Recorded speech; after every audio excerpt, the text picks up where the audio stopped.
Bueno, vamos a comenzar el programa haciendo una nota, que para eso estamos acá, porque hemos hablado todo el año de coronavirus, de contagios, de formas de prevención, pero hoy vamos a hablar de la enfermedad de COVID, ¿no?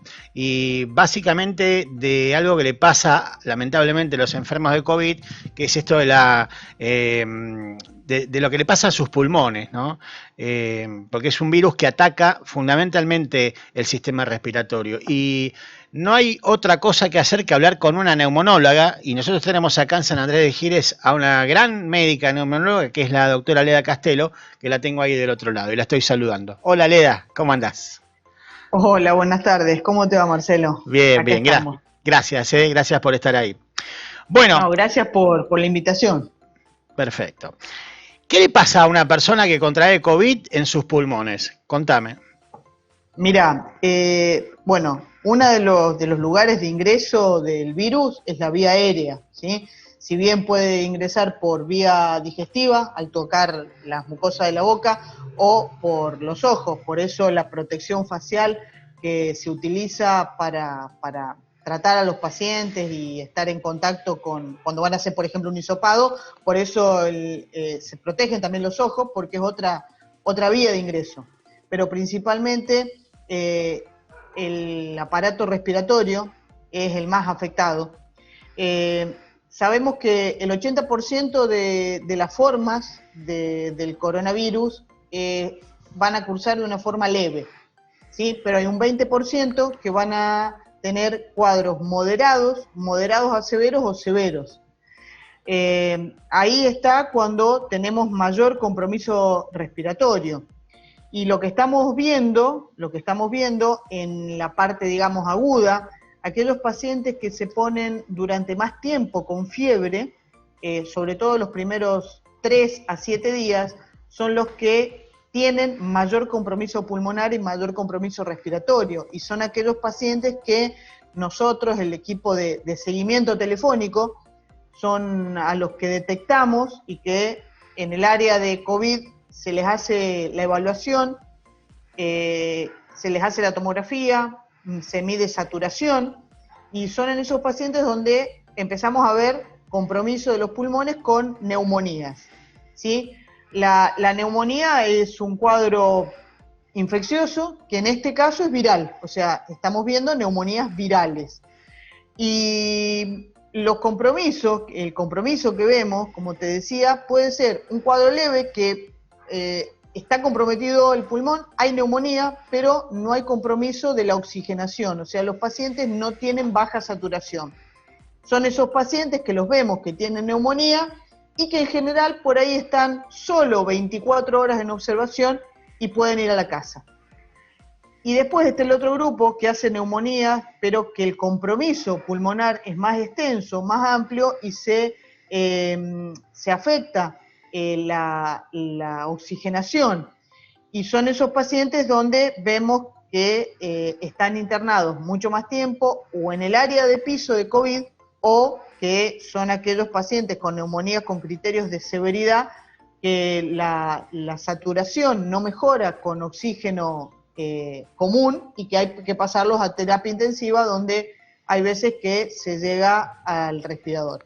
Ahora, Una vez que... Sí, ¿se sí, sabe, decime. ¿se sabe qué es lo que hace la diferencia? O sea, para que que tengas estas dos tipos de neumonía, la grave y la que estás un día y te vas a tu casa.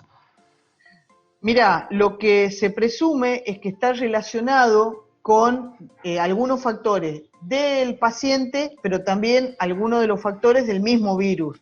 O sea, si hay como una mayor carga viral, ¿sí? La respuesta por ahí de defensa del organismo es muy exagerada, y esa respuesta exagerada del organismo da una reacción inflamatoria desmedida en el pulmón, y eso hace que la afección sea mayor. Y por otro lado están las cuestiones que están en relación con el propio huésped, o sea, con el propio paciente. Hemos tenido pacientes, particularmente de acá de Giles, pacientes jóvenes, sin ningún factor de riesgo, que hicieron neumonías moderadas, que estuvieron inclusive 24 o 48 horas en terapia intensiva, con un cuadro de moderado a severo. Jóvenes sin ningún factor de riesgo, como te digo. Y después tenemos el otro grupo, que tienen factores de riesgo, y ahí ya tenemos más posibilidad de complicaciones. Y esto de los factores de riesgo no es que solamente lo vemos con las neumonías virales, lo vemos con las neumonías bacterianas también. Aquellos pacientes que les va peor son los pacientes, digamos, que tienen mayores factores de riesgo. Y con este virus en particular, digamos, a medida que tenemos más factores de riesgo, tenemos más chances de que sea complicado el cuadro. Yo leí por ahí, digamos, y lo que uno ve en la tomografía principalmente es que los pulmones se ponen con áreas de parches, ¿sí?, blancos, ¿sí? Y eso lo que vemos es una reacción inflamatoria desmedida, ¿sí?, del organismo defendiéndose. ¿Qué pasa con esto? Muchos pacientes, después de que se van de alta, cursan la enfermedad en el hospital, después son dados de alta, tienen todavía unos días de recuperación y de seguimiento en domicilio, y después tenemos el grupo, estos pacientes nuevos que estamos viendo, que son los pacientes post-COVID, los post-coronavirus, que ahí se nos abrió otro gran capítulo médico, no solamente en neumonología, sino en medicina en general. Son pacientes que, si bien inclusive los que cursan la enfermedad en la casa, que son su gran mayoría, también la gran mayoría queda con un cuadro como de cansancio general, como que el día viene transcurriendo y llega a 6, 7 de la tarde y se le terminan las pilas, ¿sí? O sea, los pacientes te dicen, no, me levanto bien, y llegan 6, 7 de la tarde, y no es que me falte el aire, estoy como que me estoy por engripar otra vez. Eso pasa, bueno, después tenemos las otras alteraciones que, si bien son menores, pero para los pacientes y para todos cuentan, que es el gusto y el olfato. sí. El gusto y el olfato demora a veces hasta 2, 3 meses en recuperar, o se recupera, por ejemplo, el sabor para determinado estímulo, como lo salado, se recupera como mucha fuerza lo salado, y las cosas dulces demoran en mejorar, digamos, esa característica. Eso, digamos, de las cosas que son molestas, pero que van pasando con el tiempo. Y después tenemos los pacientes que llegan a neumonología, que han tenido un cuadro moderado o severo, y llegan a neumonología y son pacientes que en las imágenes, o sea, la tomografía, demoran en mejorar. O sea, normalmente, a veces una neumonía bacteriana demora el pulmón un mes, mes y medio en mejorar en imagen. Las neumonías por coronavirus, estamos viendo que las tomografías pasan 3, 4 meses y siguen habiendo imágenes en el pulmón. Y ya lamentablemente tengo otros pacientes que están dejando una secuela más importante, que no van a revertir, que dejan el pulmón endurecido, con fibrosis pulmonar, ¿sí?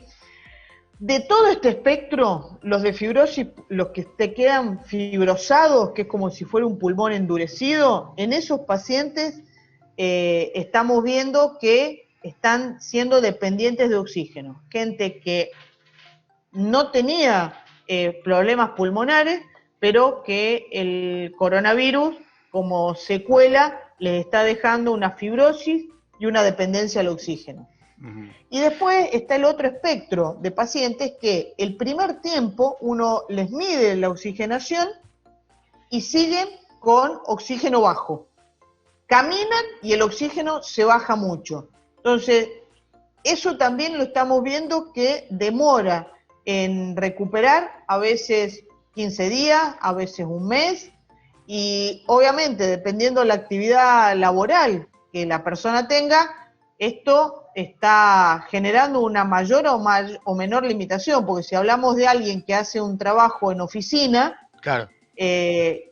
La actividad laboral es bastante sedentaria, pero cuando hablamos de personas que tienen trabajo donde utilizan la parte física, ahí se complica más porque realmente no estamos pudiendo darles el alta para que reinicien las tareas habituales.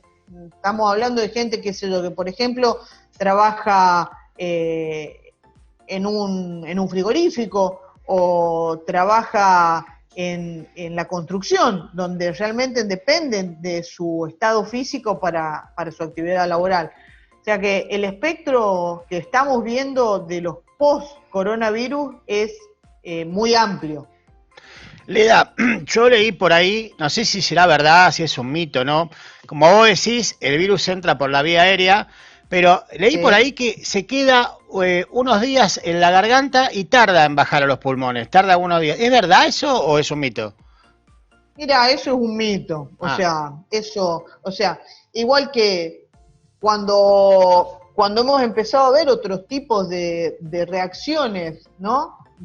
Por ejemplo, ahora lo consideramos un síntoma que al inicio no lo teníamos en cuenta, es el dolor abdominal y diarrea, o mucho más raro, que da rash cutáneo, o sea, pacientes que se ponen con cuestiones en piel.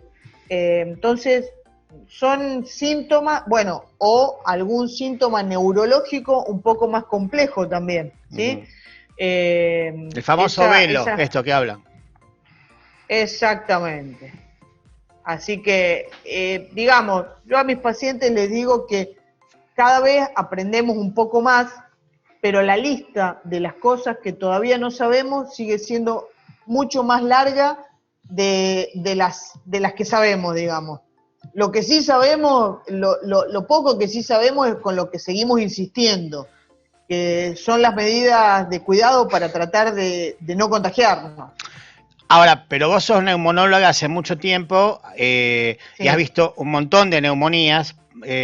¿Las neumonías que vos ves ahora por el coronavirus son distintas a las que vos venías viendo? Sí. Mira, se parecen a las neumonías que vimos en un momento en el año 2003. Yo estaba haciendo la especialidad en el Hospital de Clínicas y en el 2003 fue cuando tuvimos los casos de SARS-CoV-2, ¿sí? Que fue mucho más limitado y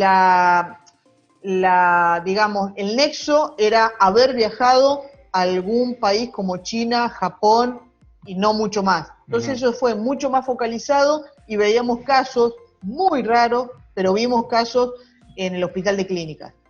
Y después, algo parecido, sin tanta gravedad, fue en el 2009 con la gripe A, ¿sí? O sea, las neumonías virales dan cuadros respiratorios severos, que es lo que previene la vacuna antigripal. Cuando a nosotros los pacientes le indicamos la antigripal, es para la prevención de las neumonías virales, ¿sí? Eso es la parte complicada del virus de la gripe. Más allá de que da un cuadro general, cuando la gripe de verdad da un cuadro general, digamos, devastador para un paciente adulto mayor, claro, ¿no?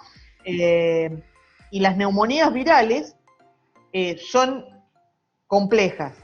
Y los pulmones, de la manera que se ven en las tomografías, que son pulmones que se ponen blancos, el pulmón en la tomografía es negro, con alguno que otro puntito blanco que tiene que ver con la parte circulatoria del pulmón y con los bronquios.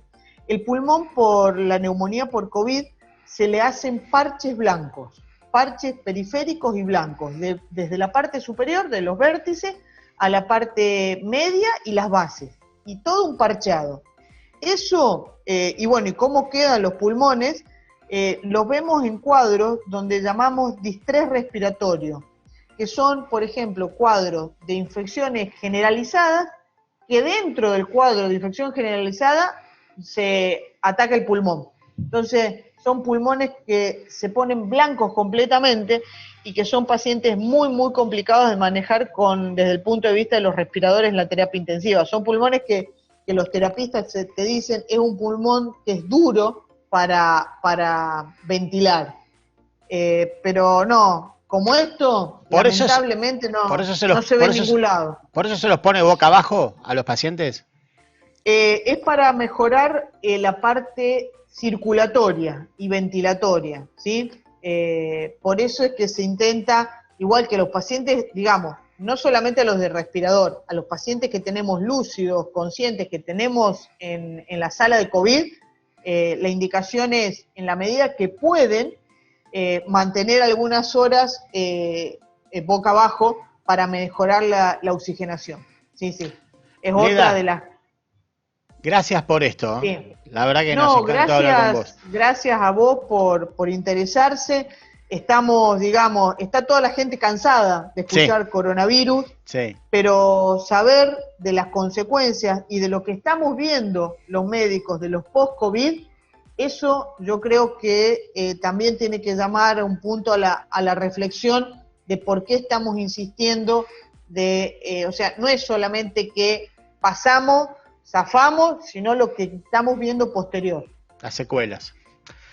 Exactamente. Sí, hay que tener mucho cuidado. Gracias, Leda. Te mandamos un beso. Gracias por esto. Igualmente lo que necesites. Muchas gracias por la entrevista. La doctora Leda Castelo, neumonóloga, que está haciendo un gran trabajo en el Hospital Municipal con el equipo de salud.